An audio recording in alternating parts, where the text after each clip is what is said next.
창세기 4장 1절부터 8절까지 같이 읽겠습니다.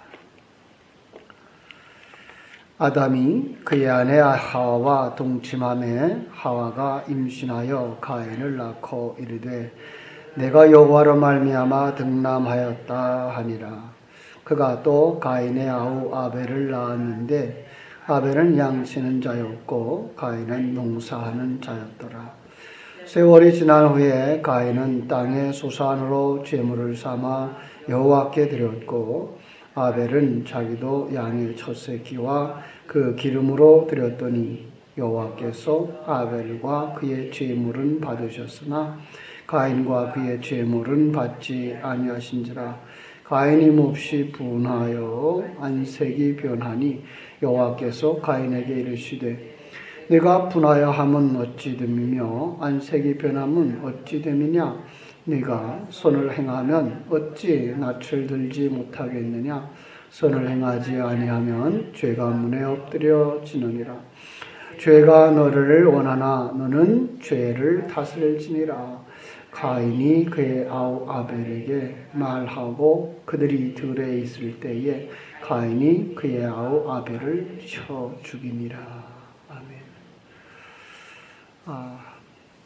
어제는 이제 4장 전체의 아웃라인을 잡아드렸는데, 그러면 녹음이 안 돼서 인터넷으로 들으시는 분들은 조금 답답했을 거예요. 하루가 없어서.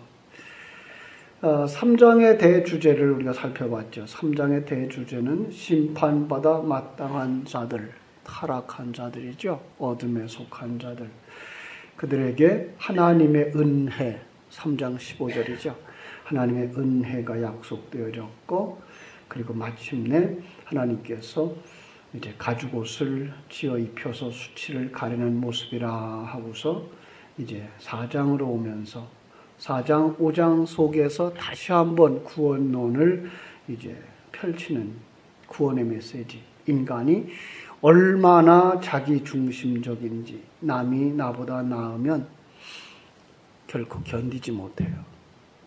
죽여서라도 자기의 의를 쌓고 자기의 명예를 만들고 자존심을 살리는 이런 죄인들이다라는 것 보여주면서 그 죄인을 위해, 그죠? 그 죄인의 구원을 위해 이 땅에 오신 예수 그리스도가 아벨과 가인으로, 그 아벨과 셋으로 등장을 하죠. 그죠? 그래서 아벨은 죽고 셋이 태어나는 모습이 바로 예수와 그리스도의 모습이에요. 그런데도 불구하고 가인의 계보가 나오고 그 속에서 아벨의 계보가 나오는 족보가 이제 4장, 5장 이렇게 펼쳐지는 거예요. 그래서 이제 오늘부터는 4장의 세부적인 내용을 살펴보려고 하는 거예요. 하나님께서 처음에 그 하와에게 아들을 주시니까 내가 아들을 낳았다. 내가 여호와를 낳았다. 이런 말을 했다 그랬어요. 그러니까 나는 창세기 3장 15절에 언약한 그 여인의 후손, 그죠? 그게 메시아죠. 메시아를 낳았다라고 생각을 했던 거죠. 그러나 하나님은 그를 받지 아니하시고 이제 이건 아무것도 아니네라고 하는 이름을 가진 아벨을 그에게 또 두 번째로 허락하셨는데, 세월이 지났다 이렇게 나오죠. 3절. 세월이 지난 후에, 문자적인 해석하면 날들의 마지막 날에, 이런 말이에요. 참, 그 단어를 이렇게 쓰면서 하나님은 이렇게 단어를 골래 쓰셔. 그런데 그 속에 놀라운 영적인 의미들과 미래적이고 예언적인 뜻들이 담겨져 있는 말을, 그 단어를 골라다 쓰셨어요. 그래서 여기도 벌써 한 글자만 봐도 이게 마지막 날, 심판의 날이구나, 인류의 종말이구나, 우리 생애의 마지막이구나 하는 걸 알 수 있어요. 세월이 지난 후에라고 하는 그 문자 하나만 가져도 날들의 마지막 날에, 그래서 중국어 그 현대어 역본에서는 소청더르즈, 그래서 이제 그 수학의 날에 그렇게 되어 있어요. 수확의 날에. 어떤 사람은 그냥 가을에 그냥 가을이라 이렇게 생각을 하는 사람들이 있어요. 그죠? 그래서 가인이 땅의 소산을 제물로 삼아서 드렸다 이렇게 생각을 하는데, 원어적 해석을 그대로 받아오면 마지막 날들의 마지막에 하나님이 거두어드리는 그날을 내다보고 이런 단어를 쓰신 거죠. 그때 어떤 사람 또 어떤 사람들이 있을 거다. 어떤 사람, 가인과 같은 사람이 있을 것이고, 또 하나는 이제 아벨과 같은 사람이 있을 거다라는 거죠. 네, 가인은 어떤 사람이에요? 자기 중심적이고 자기가 왕인 사람, 자기 것 가지고 하나님 앞에 내놓는 사람, 자기 것 가지고 그것이 다른 것보다 더 낫다고 생각해서 자랑스러워하는 사람. 아벨은요, 난 아무것도 아니에요. 그죠? 난 아무것도 아니에요. 그런 사람. 한마디로 얘기하면, 자기를 부인하는 사람, 십자가를 지는 사람의 대표적인 모습이죠.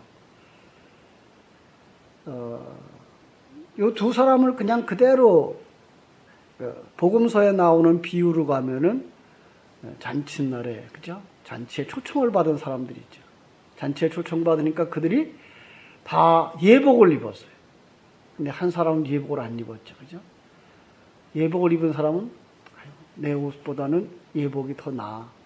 그래서 예복을 그 주인의 말을 따라서 입는 사람. 여기 거절하고 자기 옷 그대로 입는 사람은 내 행위, 내 것이 괜찮아. 내 것이 누구보다 나아라고 하는 자기중심적이고 자기가 왕인 사람. 이렇게 대비해서 하나는 쫓겨남을 당하는, 천국에도 못 들어가는 거죠. 또 한 면에서 이제 비유를 하면 가인은 땅의 소산으로예요. 땅이에요, 땅. 그러니까 우리는 생각하면 땅 그러면 농사하는 땅 이렇게 생각하는데, 거기다 더 깊은 의미, 이제 창세기 1장부터 우리가 봐왔으니까 땅이 뭔지 알죠, 그죠? 땅, 이 세상이죠. 죄악된 세상, 그죠? 그 죄악된 세상에서 나온 그것, 그게 뭐예요? 가시덤불과 엉겅퀴죠. 자기의 것을 가지고 하나님 앞에 내놓아요. 그러면 하나님은 뭐라 그래요? 마태복음 7장에 가면 내가 누군지 몰라. 내가 누군지 몰라. 그런가 하면 아벨은 믿음의 소산으로 제물을 삼아요. 믿음의 소산으로 세상을 제물을 삼아 하나님 앞에 내놓죠. 난 아무것도 아니에요. 주님이 필요합니다. 그래서 하나님의 생명이 뚫고 들어왔을 때만 그게 가능한 거예요. 여러분, 이거 인정하기가 그렇게 쉬운 게 아니에요. 난 죄인이구나. 난 죽어 마땅한 자구나. 이게 우리 입술에 그렇게 붙어 있을 줄은 몰라도 정말 마음속으로부터 그게 고백되어져서 정말 주님이 필요해. 난 정말 주님이 필요해. 라고 할 수 있는 사람들은 사실은 하나님의 생명이 뚫고 들어왔을 때만 가능한 거예요. 하나님의 생명이 뚫고 들어오고 진리의 영이 뚫고 들어와서 그것이 믿음이죠. 그것이 믿음이고, 그가 내놓는 것이 그게 항의로 나오고 그가 표현해내고 봉사할 수 있는 것을 그걸 갖다 그때부터는 성령의 열매라고 말하는 거죠. 나는 불로 태워진 삶. 그래서 아벨의 뜻은 아무것도 아니다, 헛되다 이런 뜻이라고 했어요. 그런데 가인은 자기의 주장을 수없이 내놔요. 아벨의 이야기는 없어요. 아벨은 지금 사장에 나오면서 자기가 한마디도 말이 없어요. 그죠? 다 하나님이 대변하고 있고요. 그럼 그 속에 누가 있다는 얘기예요? 하나님이 있는 거고요. 그 다음에 가인은 아직 계속해서 내놓죠. 뭔가. 그죠? 그들의 제물을 하나님께 드렸더니 가인의 제물은 받지 아니하고 아벨의 제물은 받았다. 그랬더니 4장 8절에 이런 말이 있어요. 가인이 그의 아우 아벨에게 말하고 뭐라고 말했을까요? 이제 거기 난하주에 보면은 아래쪽에 그렇게 돼 있죠. 4번. 이렇게 4번. 말하고 해놓고서는 4번에 써놓고 고대 역본에 의하면 우리가 들로 나가자 말하고 이렇게 돼 있어요. 우리가 들로 나가자. 메투엘리주의 그 주석을 보면은 메투엘리는 재물이 연합되어지고 재물의 연합에 관한 얘기, 내세 상벌에 관한 얘기, 자기 견해를 말한 후에 동의하지 않자 들로 가자라고 해서 데려다가 죽였다는 거죠. 고의적 살인이라는 얘기를 여기서 하고 있는 거예요. 그런 내용을 가지고 5절부터 다시 보겠습니다. 가인과 그의 재물은 받지 아니하신지라 가인이 몹시 분하여 안색이 변하니. 뭘 가지고 재물을 드렸어요? 땅의 것으로, 땅에 속한 것으로. 그랬더니 하나님이 뭐라 그래요? 7절. 연락을 하지 않은 이유를 설명해요. 선을 행하면 어찌 낯을 들지 못하겠느냐. 그죠? 네가 선을 행하면 어찌 낯을 들지 못하겠느냐.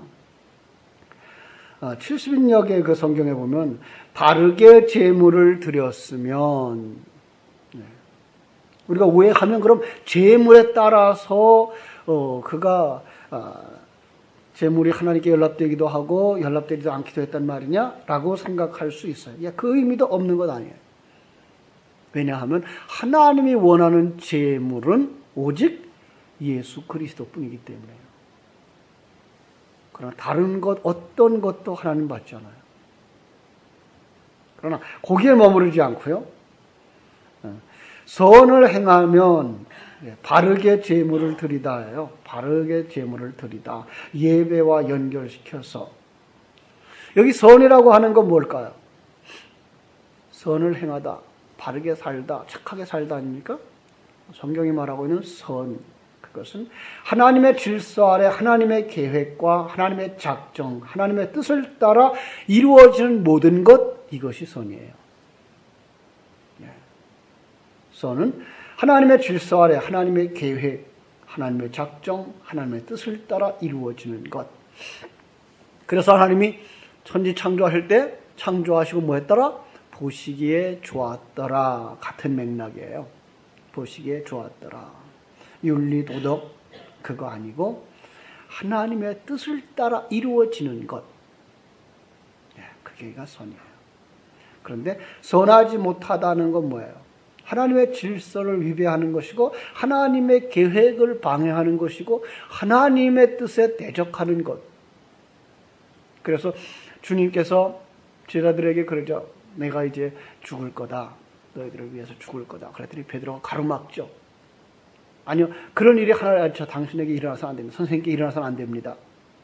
그때 예수님이 사단아라고 말하죠. 그 사단도 바로 이런 거죠. 선하지 못한 것, 하나님의 뜻에 대적하는 자.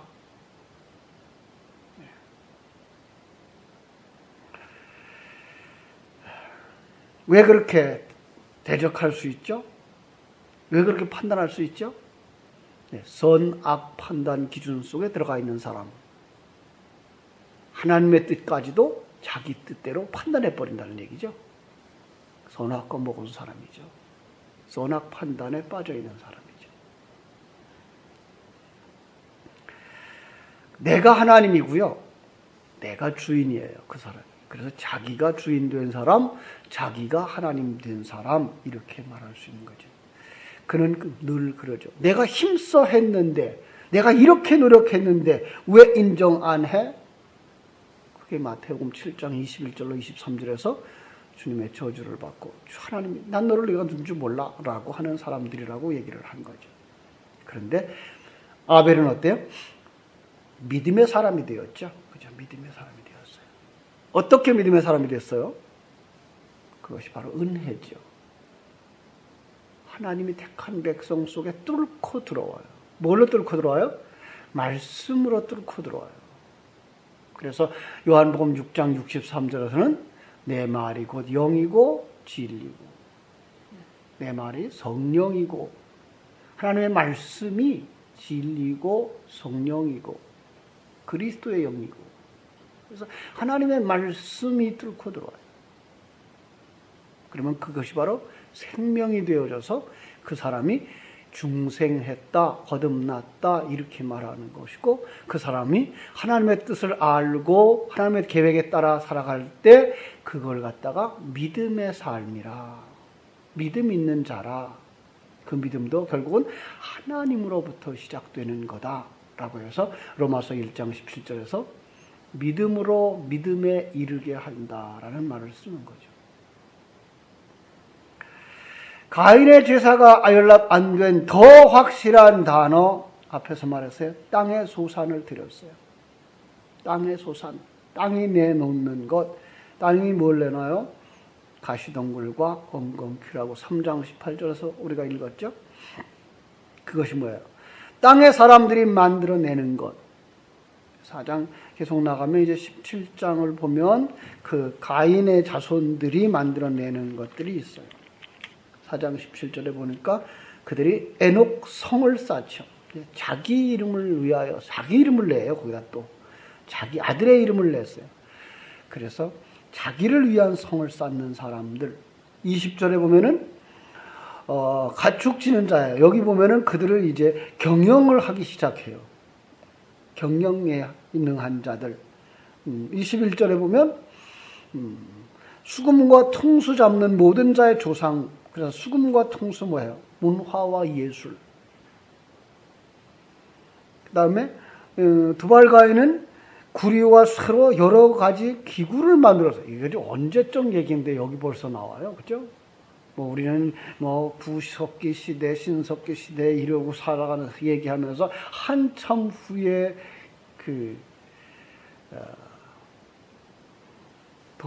철기가 나온 걸로 알고 있는데, 지금 여기 창세기 1장에 하나님이 창조해서 인류가 시작되면서부터 거의 나오는 걸 볼 수가 있어요. 그죠? 이런 모습 속에서 그는 뭘 했다는 거예요?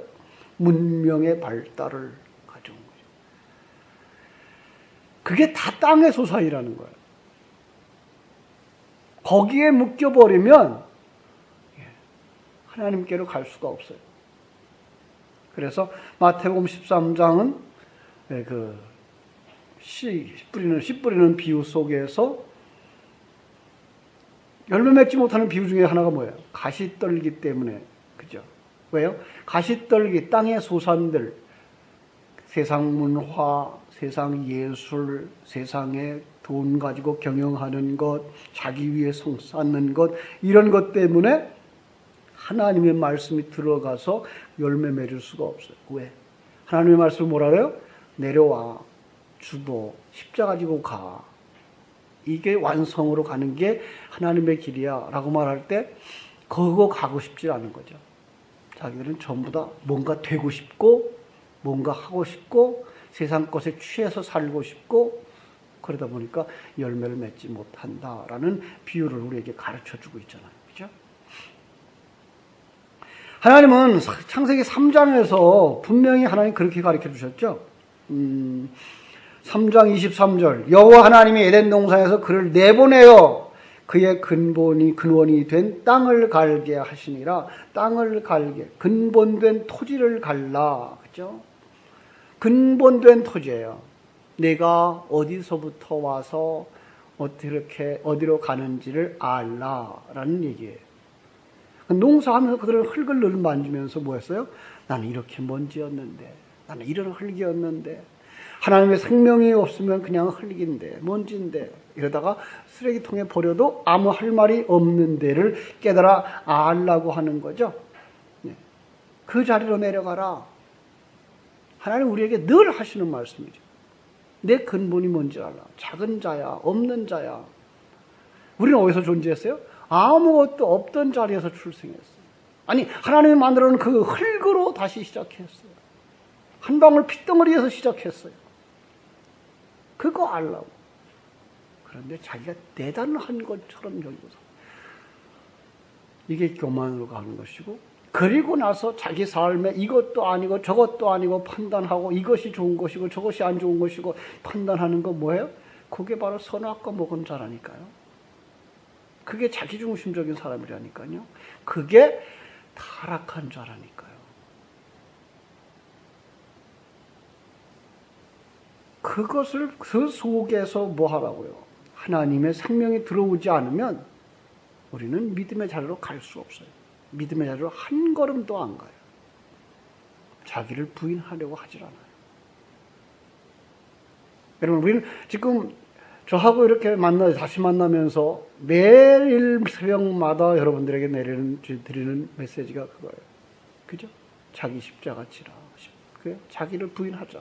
이것이 하나님이 원하는 거다. 그래야, 그렇게 되기 위해서 우리 진리의 말씀이 우리 속에 들어와야 되는 거다. 그 진리는 바로 이런 것이다. 성경은 이렇게 계속 반복해서 우리의 본래의 모습을 얘기해 주고, 우리의 죄악됨을 얘기해 주고, 그런데도 불구하고, 하나님이 그 속에 생기를 불어넣으셔서, 생명을 불어넣으셔서, 그리스도의 영을 불어넣으셔서 만들어 가지는 것이니까, 옛사람 벗어버리고 새 사람을 살찌우자. 그거 반복하라. 그걸 묵상하라.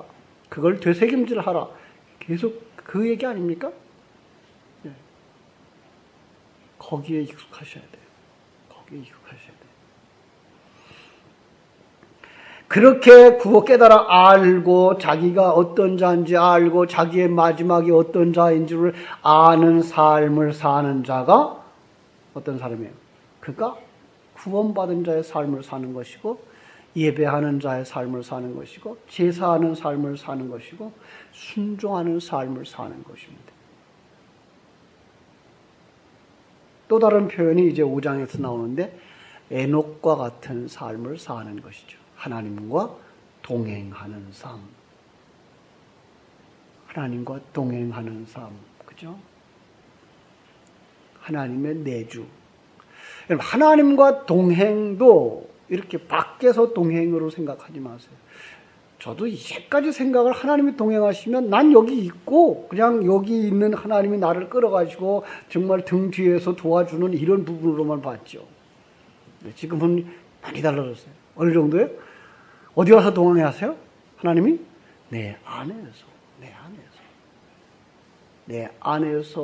내 발을 붙잡고 내 손을 붙잡고 내 입술을 붙잡고 나를 비워지는 자리로 가시는 거.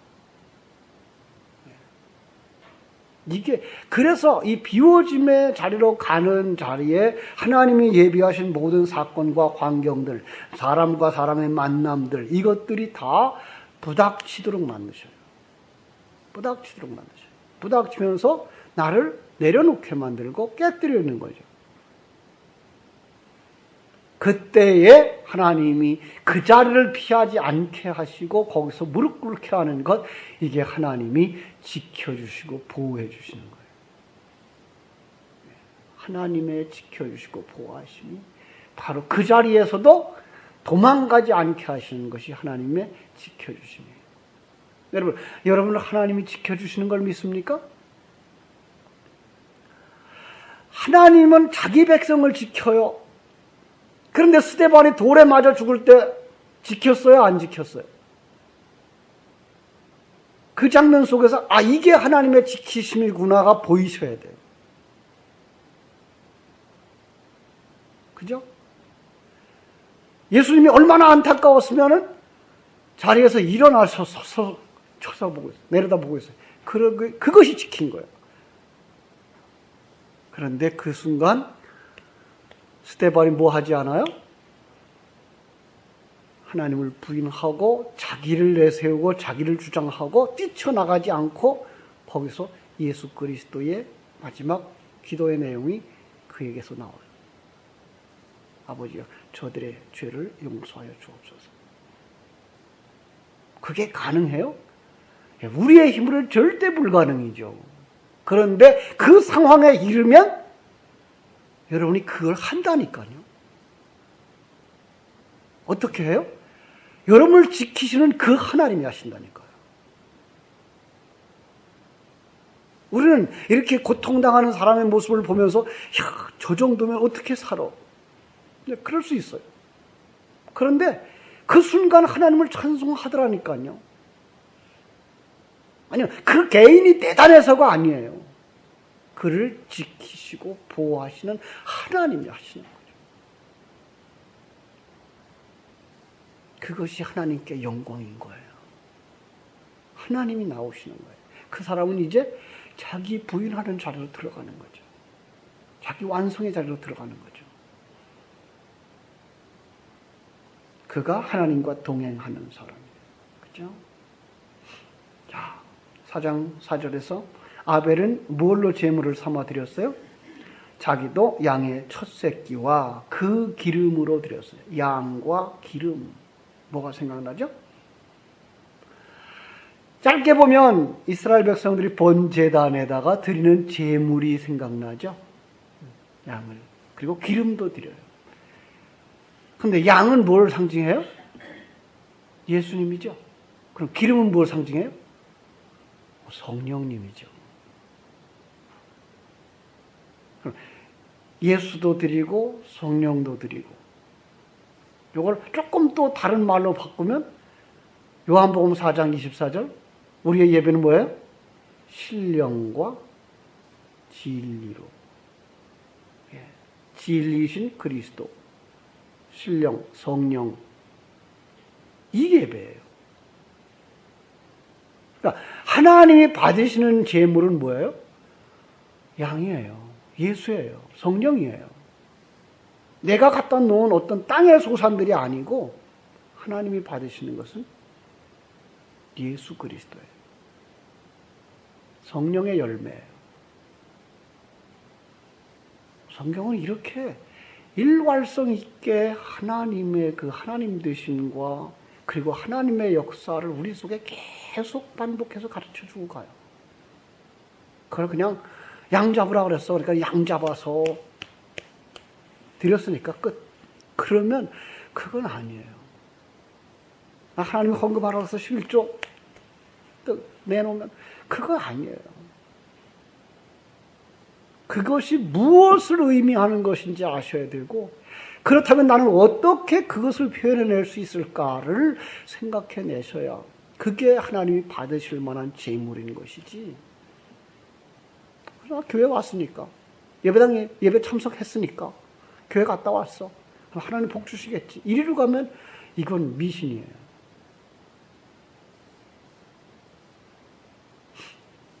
내 안에 있는 그리스도의 요구함, 내 안에 있는 속사람을 위하여 살찌우기 위하여 진리를 찾아가는 삶, 그때에도 내가 내 발걸음을 옮기는 것이 아니라 하나님이 목마른 사슴처럼 나를 이끌어 가시는 삶, 감사합니다. 그쪽으로 가야 되는 거죠. 거기서 우리는 진리에 목말라야지. 예배당에 왔으니까 앉아서 졸든지 자든지 앉았다 가면 되는 것, 그거 아니거든요. 거기서 진리에 목말라야 되고 진리를 받으셔야 돼요. 그리고 그것이 깨달아졌을 때 하나님이 얼마나 크심이 깨달아지고 내가 얼마나 연약한 자인지 깨달아져서 그의 연결을 하시는 하나님의 십자가, 그게 얼마나 크고 놀라운지가 깨달아질 때 이것이 은혜죠. 이게 은혜예요. 그냥 감동해서 눈물 흘리거나 한바탕 웃었고 그 다음에 기분 좋아졌고 그래서 나 은혜 받았어가 아니라 정녕 하나님이 보여지고 자신이 보여지고 제가 얼마나 죄인되며 내가 얼마나 나만 위해서 살아가려고 하는 그 몸부림치고 있는 죄인됨의 모습들이 부끄러워서 정말 숨고 싶어지고 자기의 옛사람을 빨리 벗어버리고 싶어지고 그 위에 하나님의 은혜가 덮여지기를 원해서 진리의 말씀으로 충만되어지기를 원해서 하나님 제가 목마릅니다. 제게 진리의 말씀으로 채워주소서라고 하는 갈급함이 생겨날 때 그게 은혜 받은 거죠. 그게 은혜 받은 거죠. 그 사람이 신령과 진리로 예배하는 사람이고요. 그 사람이 내놓은 것이 제물이고요. 하나님이 받으실 만한 제물이에요. 그가 내어놓는 몸부림, 그가 내어놓는 물질, 그가 내어놓는 봉사, 그게 다 그리스도가 되는 거죠. 그게 제물이 되는 거예요.